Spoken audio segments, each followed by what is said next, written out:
This episode discusses a mass shooting and gender-based violence.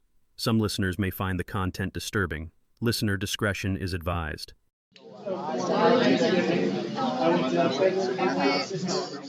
December 6th, 1989. A gunman walked into Montreal's École Polytechnique Engineering School. Within 20 minutes, he murdered 14 women, injured 14 more, and left behind a suicide note declaring his hatred for feminists. Welcome to Northern Dark. Tonight, we revisit the Montreal Massacre, the tragedy that scarred a nation, reshaped Canadian gun laws, and became a defining moment in the fight against gender-based violence in Canada.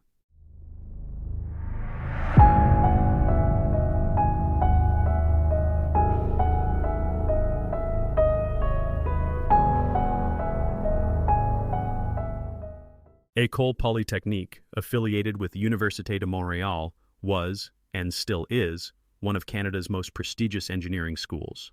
By 1989, it had been training engineers for over a century, producing many of Quebec's top professionals.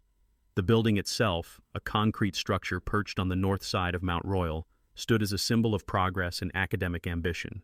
But progress was uneven. Engineering was still overwhelmingly male. In 1989, only about 17% of the students at École Polytechnique were women. They were pioneers in their field, navigating classrooms, labs, and workplaces that often doubted their place there. Many of the women in those lecture halls had grown up being told engineering wasn't for girls, yet they persisted, pushing into spaces where they had rarely been welcomed before. This was not just a story of a school, it reflected a wider cultural shift. Canada in the late 1980s was in the midst of debates about women's rights. Feminism had become more visible. Campaigns for equal pay, better workplace protections, and reproductive rights made headlines. The Supreme Court's 1988 decision striking down Canada's abortion law had been celebrated by many as a victory for women's freedom. But that same progress triggered resentment. Some saw these gains as threatening the traditional order. Montreal itself was a city of contrasts in 1989, cosmopolitan, culturally vibrant, bilingual, and politically charged. It had a reputation for tolerance and intellectual life, yet it was not immune to sexism, discrimination, and social backlash. For young women studying engineering at École Polytechnique, Montreal could feel like a city of opportunity, but also a place where they were reminded daily that they were still the minority in their field. December 6th was a Wednesday. The first snows of winter had already touched the city, and the campus was alive with the routine of end-of-term exams. Students hurried through hallways with textbooks under their arms, groups studied in the cafeteria, and classrooms were full of the nervous energy that always comes with finals season. For most of the students that day, the biggest worry was their next exam, their GPA, or their plans for the holidays. The atmosphere inside École Polytechnique was ordinary in every way. A normal winter day in Montreal, a school alive with possibility, with ambition, with the laughter and nerves of young students who believed they were building their futures. No one could have known that in less than an hour, this ordinary scene would become the setting of the deadliest school shooting in Canadian history. At around 5:10 p.m., December 6, 1989, Marc Lépine walked through the front doors of École Polytechnique. He was 25 years old, wearing jeans, work boots, and a jacket that hid the weapon slung underneath. In his hands was a Ruger Mini 14 semi-automatic rifle. Strapped to his body, a hunting knife. In his bag, boxes of ammunition. He had chosen his target carefully, and he moved with grim determination.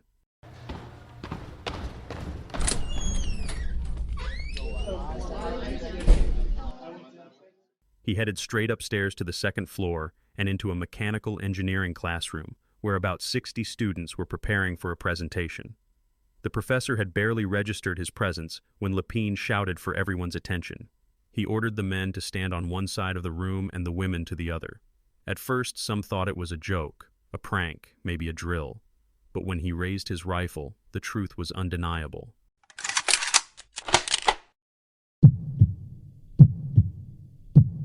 The words he spoke have been seared into Canadian history. You are all feminists.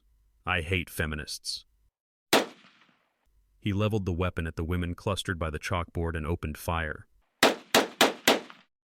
The first bullets cracked through the classroom, deafening and final. 6 women were struck. 3 were killed instantly.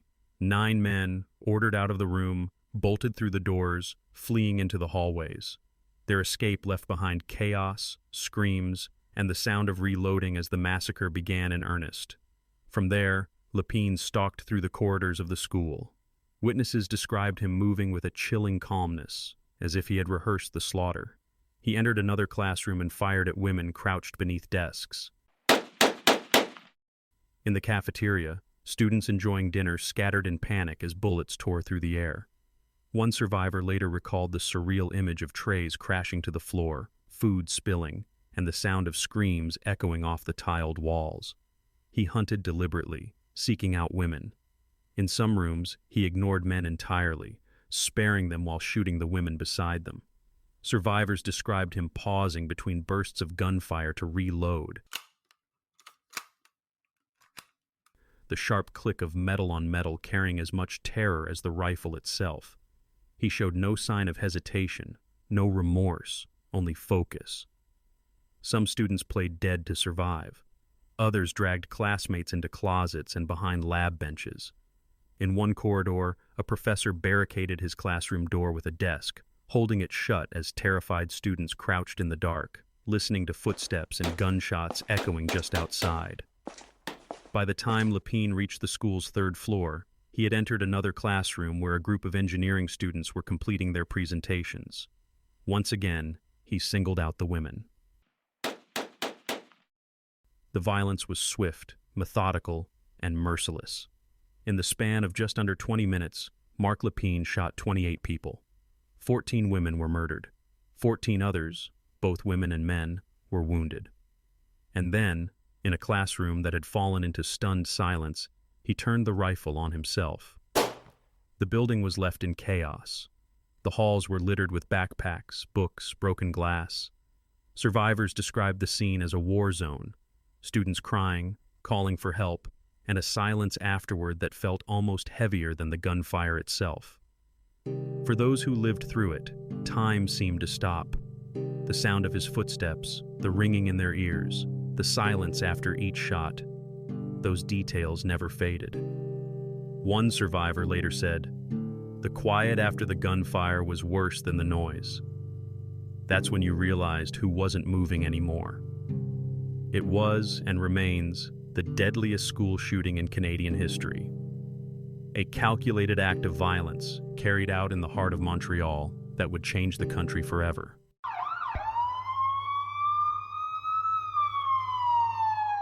When police entered École Polytechnique, the sound of gunfire had faded into silence. What they found instead was confusion and grief.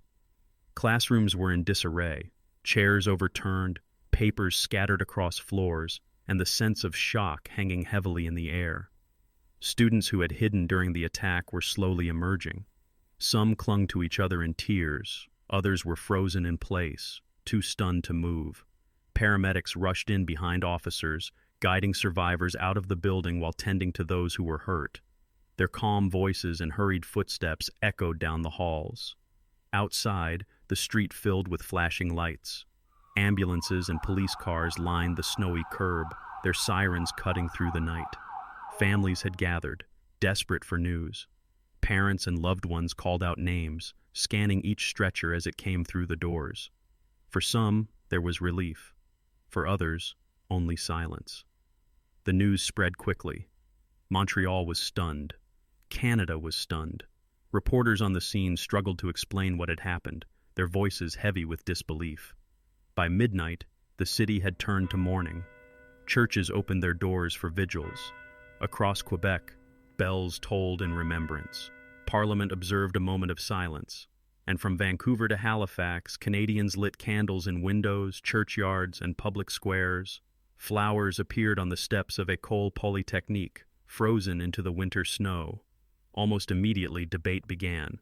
Some called it the isolated act of a troubled man, but for many, that explanation rang hollow. This was targeted violence, directed at women in a place of learning. Survivors and advocates insisted the truth had to be faced. This was gender-based violence, and it could not be ignored. For the families of the 14 women who were killed, grief came swiftly. Funerals followed in the days after, each one drawing classmates, professors, and communities together in sorrow. Across Canada, people bowed their heads, reflecting not only on the lives lost, but also on what the tragedy revealed about the society they lived in. The École Polytechnique Massacre left Montreal heartbroken, and Canada forever changed. On that cold December night, the country lost not only 14 young women, but also the sense of safety it doesn't take for granted anymore.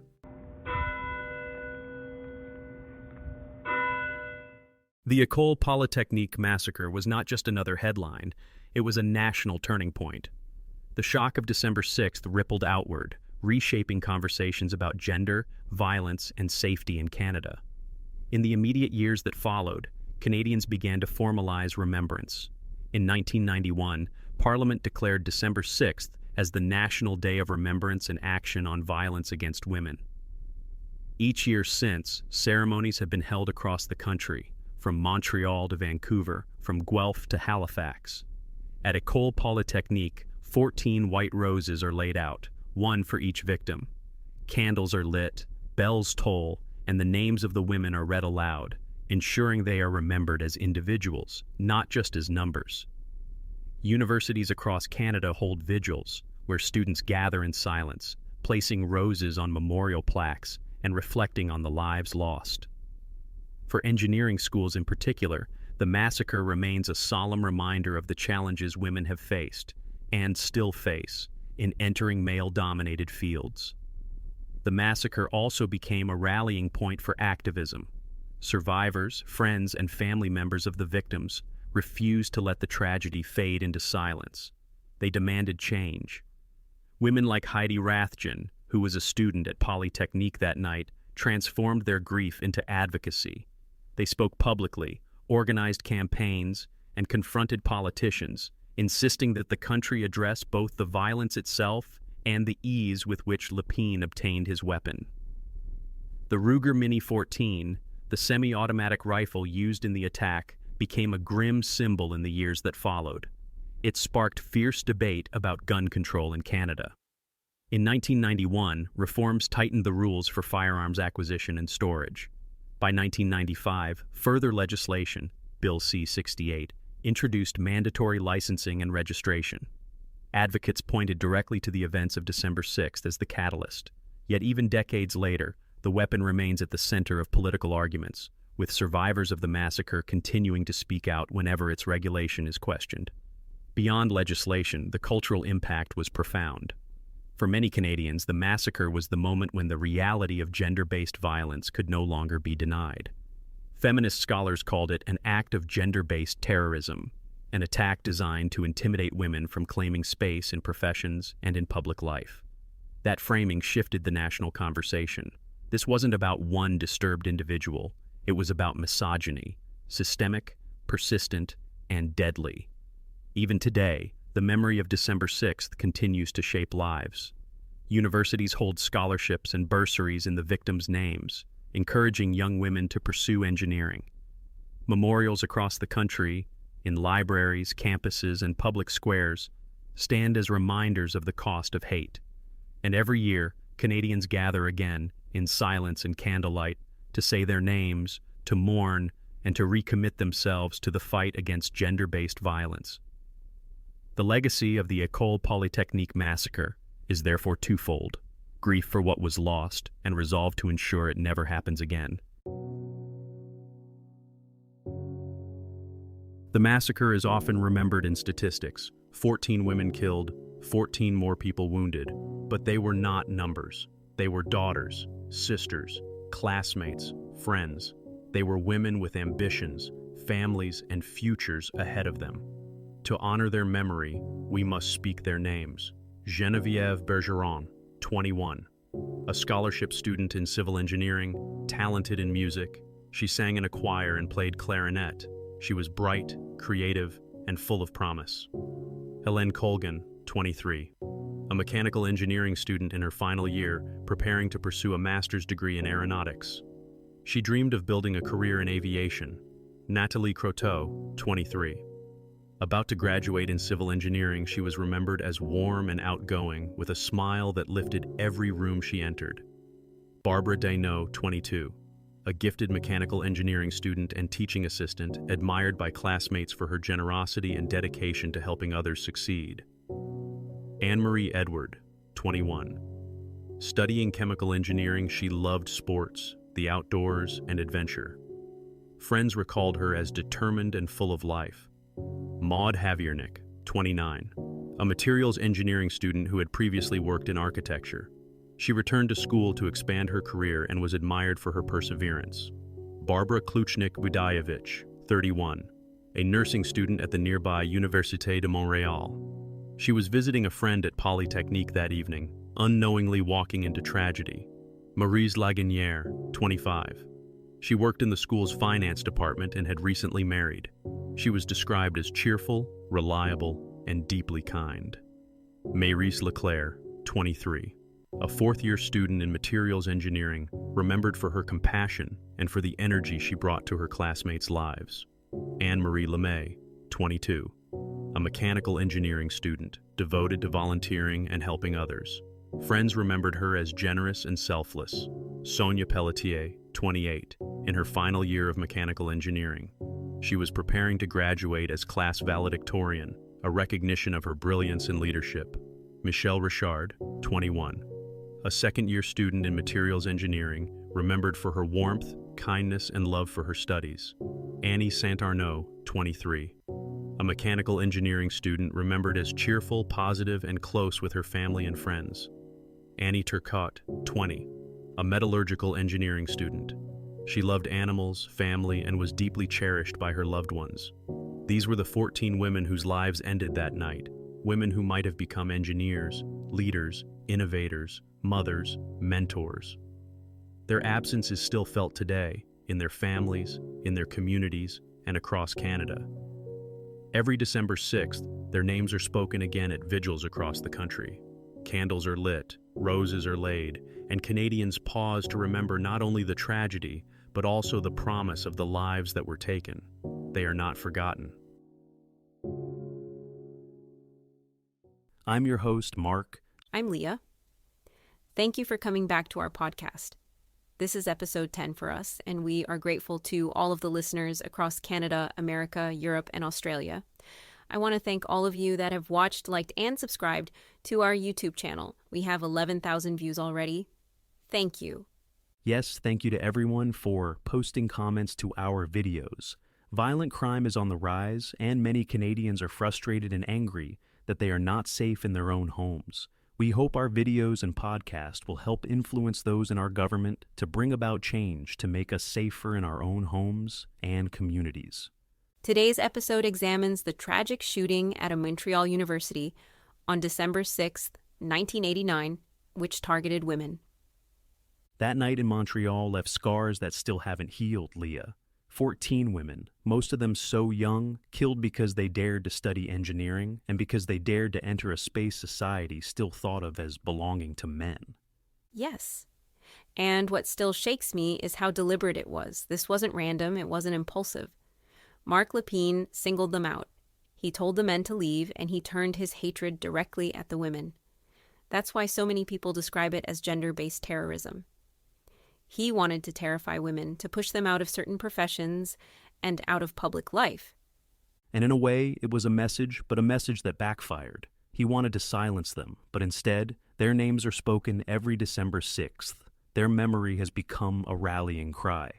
Exactly. The vigils, the roses, the ceremonies, and they're not just rituals. They're acts of defiance against the hatred that motivated him.